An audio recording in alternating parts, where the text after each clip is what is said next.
Good morning. Welcome to our GODSUccess Teach and Pray. This is yours truly, your MC and engineer, His Excellency Dakar. And this is going to be part 2 of our Assistant Dean, Dr. Cecilia Wilson-Smith, being our leader for the week. And look forward to hearing what she has to say to continue her week that started off very nicely. So we're going to get started at 7:45. Thank you. All right, without any further ado, please take us away. It's Terrific Tuesday. Thank you, His Excellency Dakar, for all you do for this call. You are, again, an amazing 22-year-old MC and engineer. Thank you for your servant leadership. Good God morning, everyone. I say that again because this morning God woke me up prior to my alarm clock.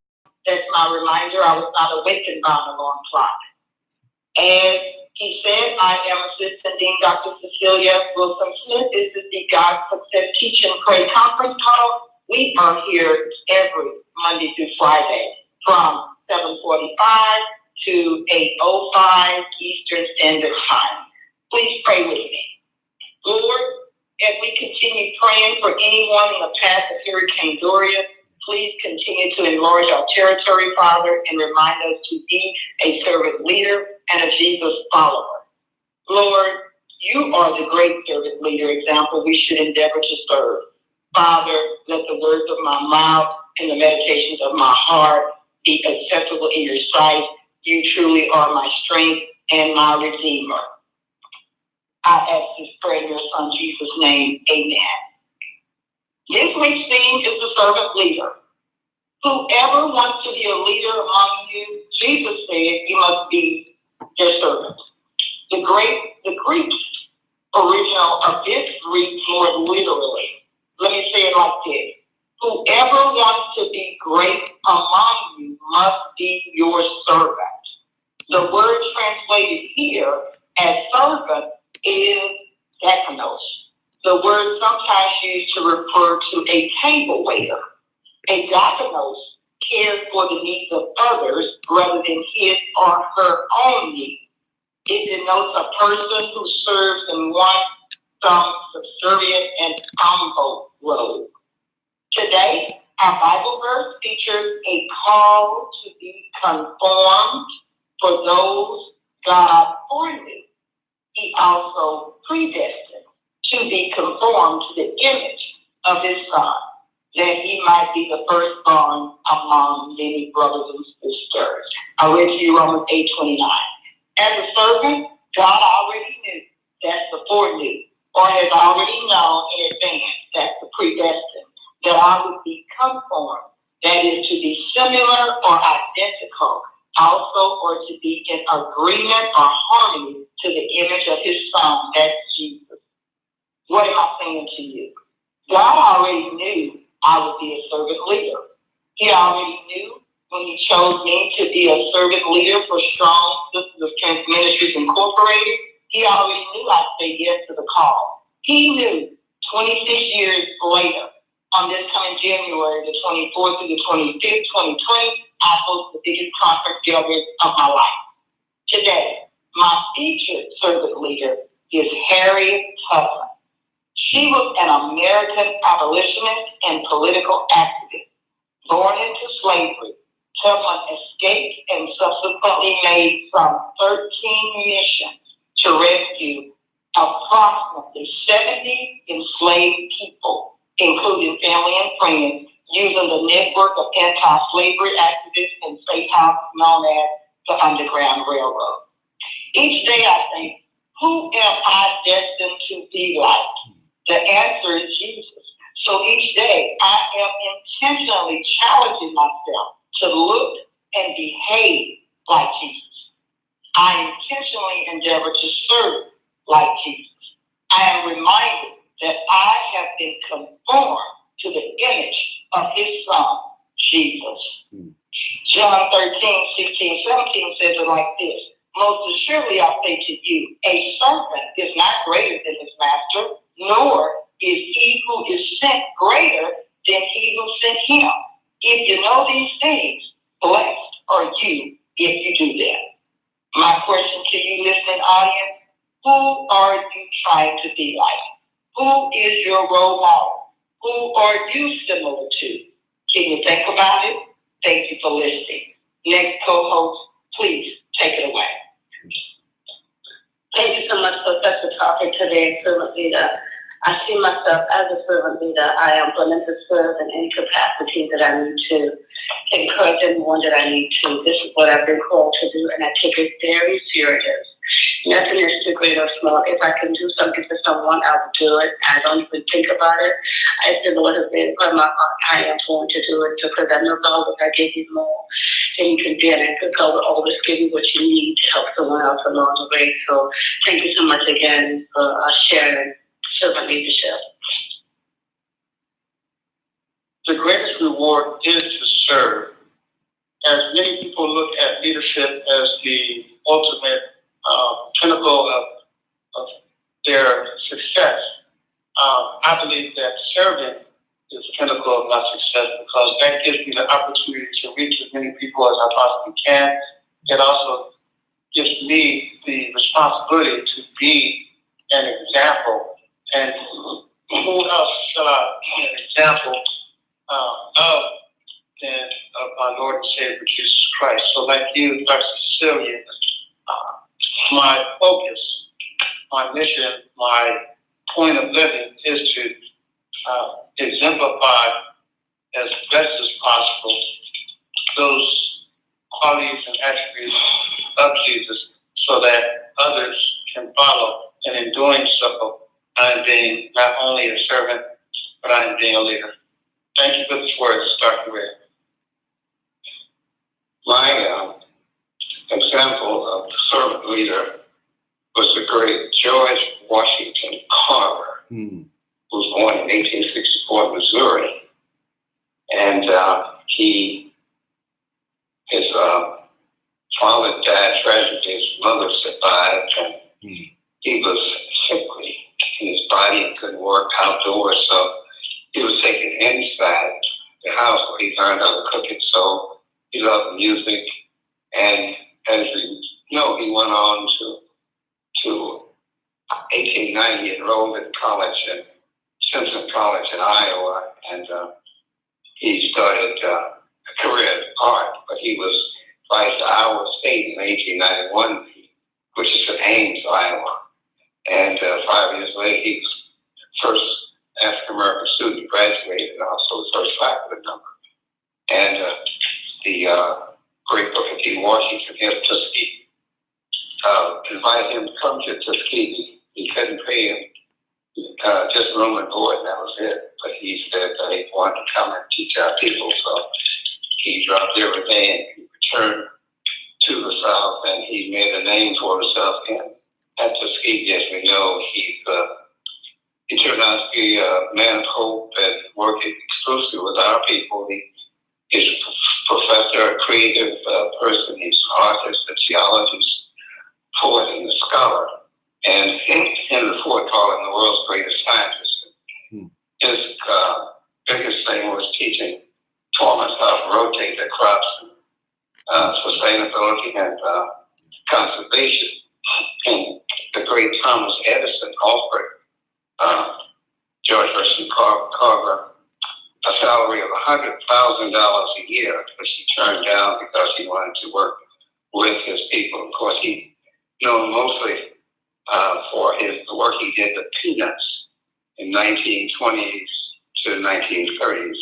He developed all kinds of products like that. But he was such a close person working with the students, and they all called him Dad and Daddy. They were writing after they graduated and kept in close contact with him. He was a true servant leader. George Washington Carver, born in 1864 and died in 1943 at the age of 78.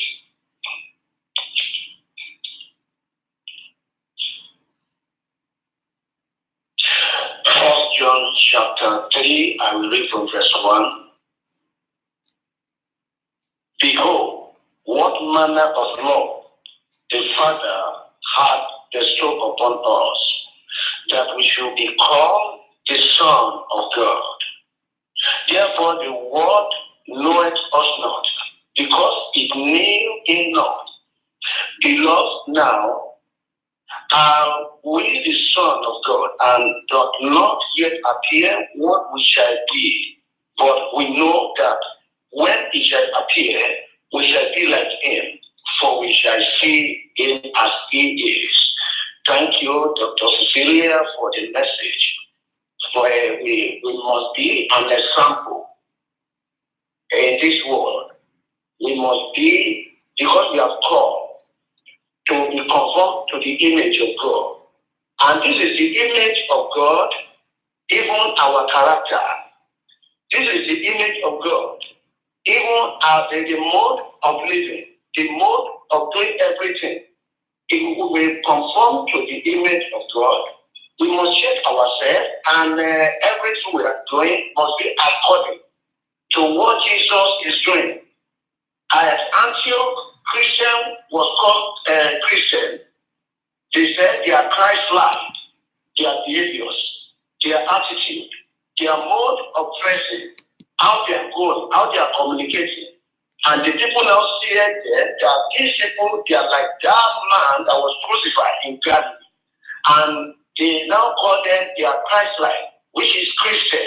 So this message brings us together to look upon, to look to the cross. As Moses lifted up the serpent in the wilderness, the Bible says, so the Son of Man will be lifted up.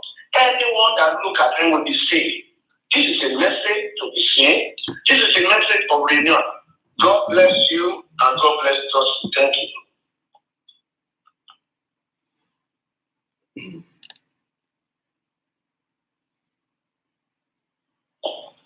God bless you. Thank you, Dr. Cecilia, for the word of God leadership. As a leadership of Christ, we have to be a Christ-like, follow the way God wants us to be, and be the visions of men, gain soul to Christ, and be a friend of Jesus in any way we are not denying Christ. Thank you for the word of God today. Thank you, God bless you.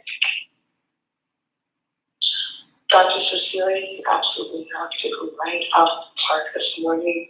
Thank you so much for sharing what you did. We have to remember that they always say with great power comes great responsibility, or with great servant leadership comes great responsibility. As a Christian, you are oftentimes the first experience or exposure that someone might have to Christianity, to Jesus. And so it's important that as we go out in our day-to-day, as we live our lives, we have to remember that we are exemplifying servant leadership everywhere in which we go. We have to make sure that we're emulating those characteristics so we can be the best servant leaders that we can possibly be. With that being said, I'll turn it over to my other co-hosts for good words as well. Thank you.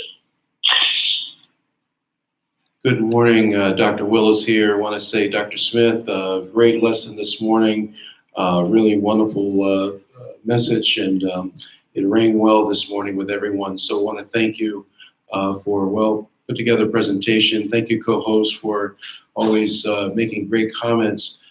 Servant leadership, and again, Dr. Smith, I know you definitely represent that, as well as co-hosts that are on the line. When I think of servant leadership, I think of serving, giving, and it reminds me of Luke 6:38. Give and it would be given unto you, good measure, pressed down, shaken together. As servant leaders, you give, and it's about service to others. And as Muhammad Ali said, service is the rent that we pay to live on this earth. And as we were made in the image of God, we have to remember that others as well, we're made in the image of God, and that it is an honor to be able to serve. And we thank you for your leadership, and thank you so much for putting together Sisters of Strength and being such a strong leader of encouraging others. You know, I think of, you know, if I use an analogy, every head coach of any sports usually starts as an assistant coach. I know in the NFL, you can't become a head coach without serving another coach. So you have to be an assistant coach before you become coach. I think about the military, going through the ranks. You have to serve first. You have to be a follower of the leader before you can actually be a leader. And so the best leaders are the ones that were the better followers during their training. So with that being said, thank you so much for a great presentation. Thank you, co-host, for great support. And again, you know, as Dr. Smith mentioned earlier, let's keep everyone in prayer. We're so thankful that we have our Princess Cairo back safe, and unfortunately the Bahamas didn't do so well. Let's continue to keep them in prayer, and any support that we can give them, let's help out. I know that there's a very strong population here in South Florida. I grew up eating pigeon peas and rice and conch fritters, thinking that all Americans ate conch fritters until I started talking to others outside of South Florida. And so they've had a big influence on the South Florida history and culture. So with that being said, continue the prayers, and we'll continue the prayers for those that are actually on the East Coast that will see the remnants of Dorian. God bless you. God bless GODSU. And here's the chancellor for some final words. Thank you. We're so grateful to have in our midst the great leaders that spoke today, particularly our host, Assistant Dean, Dr. Cecilia Wilson-Smith. We're so grateful to our Dean, Dr. Sandra Randall, for introducing us. And that's what we do here at GODSU, is that we're not selfish. As a servant leader, we really need to get the work done. A lot of us talk the talk, but we don't walk that walk. And in Dr. Sandra Randall, we see where she walks the walk. We see that in her introducing us to a fantastic servant leader, our Assistant Dean, Dr. Cecilia Wilson-Smith. And so I challenge each of us who are under the power of my voice, each of us who are sitting here on this call, because we are not all doing the work. We have to do the work. The other thing is that a lot of us get very tribal, get very territorial when it comes to our faith. I want to let you guys know that when Christ walked on this earth, he was not a Christian. He was a Hebrew. He was not the same religion as most of us who are, or any of us who profess to be on this call. What does that tell us? It tells us that Christ, God, looks at us as human beings, that we're one race which is human, in one place which is earth, with one embrace which is love. And so as we are servant leaders, the service we give should be to all, not territorial, not tribal. Because if we did that, and Christ came right now for the second time, we would discriminate against him. We would treat him badly because he would not call himself a Christian. Why would one follow themselves? And so I really believe that God did this particular way so that we learn to serve humankind, using the example of Christ, and not branding ourselves so much that we treat others badly. So as we look at ourselves as Americans, or we look at ourselves as Jamaicans or Nigerians or South Africans, etc., our hearts have to go out to those who are Bahamian, because they don't have the same branding as us.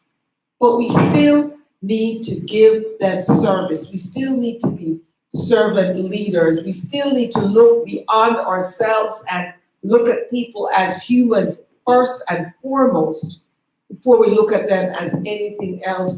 If they don't wear our brand, then maybe they don't have our sympathy. So if this storm that is pummeling down through the waters towards various countries hits people who does not have the same nationality as us, we need to have the same heart as if it were someone who has the exact same branding as us. We have to have a servant's heart. We have to be kind. We have to sacrifice. And so I'm going to ask that we find a source for the Bahamas that we know is genuine. I know we had someone recently who was going through the GODSU program, who's supposed to finish up a GODSU program. I believe there's that Dr. Delano Johnson, who his family is directly Bahamian. We also have Dr. Ruth Ann, who she's Bahamian. I called her yesterday and she said, Dr. Diane, they're putting me on the bus. She's having problems walking. She's not well. She cannot walk by herself. She's a young woman in her early 40s, I believe. And she was being put on a bus and being evacuated from her home in the Bahamas due to flooding and wind damage. So I'm going to plead that everyone know that we have graduates who are from the Bahamas, living in the Bahamas. We also have one of our deans of self-development, Dr. George Frazier, who is of Bahamian descent. But we have others who are actually living in the Bahamas right now. And so I thank God that we have just communicated yesterday with our Dean of Entrepreneurship, Dr. Michael V. Roberts. Keep him in our prayers, as he also lives in the Bahamas. And he sent me a picture of his home. At the time when we looked at it, it was still fine. He has a castle in the Bahamas. Many of us at GODSU have been there. I've been there. And so we pray for those people who live in the Bahamas of GODSU. I've just mentioned 4 off the bat. There are others, but we definitely want to keep them in prayer, particularly Dr. Ruth Ann, who had to be evacuated. And know that she's flesh of our flesh, just as if she was born here. So with that said, we want to welcome, we have many people on this line. I know personally my cousin and others who happen to be of the Muslim faith. We have folks of the Jewish faith, all these different people, all of GODSU. So we really want to remember in our prayers and remember in our thoughts others who may not be exactly like us, but we're all one under GODSU. So thank you so much, Dr. Cecilia, for teaching us on servant leadership. And I want to thank those who work every day, our apostle, our vice provost, Apostle Dr. Philip Ilasani, who daily, he follows what we ask here at GODSU. Everyone give 20 minutes a day. And he sends us candidates, sent us one yesterday, sent us one 2 days before that. He works in the vineyards of GODSU every day. Ordained Dr. Joseph Hickman every day. Ordained Dr. Morris Red every day. Ordained Her Excellency Cairo every day. Ordained His Excellency Dakar every day. Our Vice Provost, Dr. Willis, every day. And that's what's necessary to keep us and maintain us and sustain us. So as servant leaders, we don't talk the talk. We walk the walk. So with that, thank you, everybody. God bless you. We love you. And we ask you to do your 20 minutes every day. Everybody on this line who's under the power of my voice. And let's build GODSU. Let's build God's university. God bless you. Bye-bye.